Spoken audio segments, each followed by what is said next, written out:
ఎవరైతే వాళ్ళ హెల్త్ ని ఇంకా బాగా ఇంప్రూవ్ చేసుకోవాలి, ఎక్కువ నీళ్ళు తాగలేము అనే వాళ్ళకి ఇది చాలా హెల్ప్ఫుల్ గా ఉంటుందంట. హెల్ప్ఫుల్ గా ఉంటుందనేది నా ఉద్దేశం. కానీ ఇప్పుడు నేను పట్టుకుని మార్కెటింగ్ చేస్తానని కాదు నా ఉద్దేశం. Please try to understand.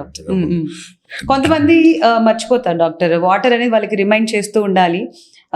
తాగడం కూడా ఇష్టం ఉండదు, ఎక్కువగా తాగితే మళ్ళీ వాష్రూమ్కి వెళ్ళాలి అని బాధపడుతూ ఉంటారు.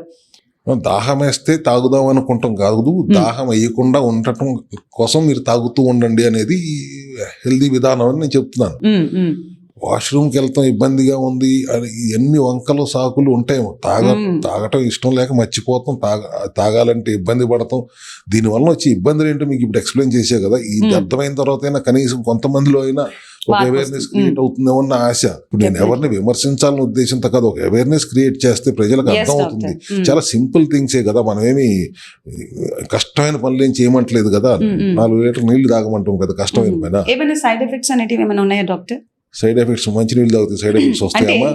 ఐ మీన్ టు సే, మన క్లినిక్ నుంచి 1 లీటర్ ఈక్వల్స్ టు 4 లీటర్స్ అన్నారు కదా.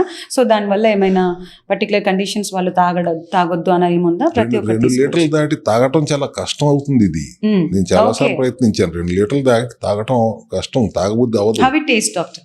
Very nice. మీరు టెస్ట్ చేసి చూడండి, మీ పక్కన కూడా ఉంది ఒకటి కావలిస్తే కింద. Let me taste it guys for you. సరే టేస్ట్ చేస్తాను. కొబ్బరి నీళ్ళు తాగినట్టుంది. కొబ్బరి నీళ్ళు అంటే స్వీట్. కొబ్బరి నీళ్ళలో గ్లూకోజ్ ఉంటుందమ్మా.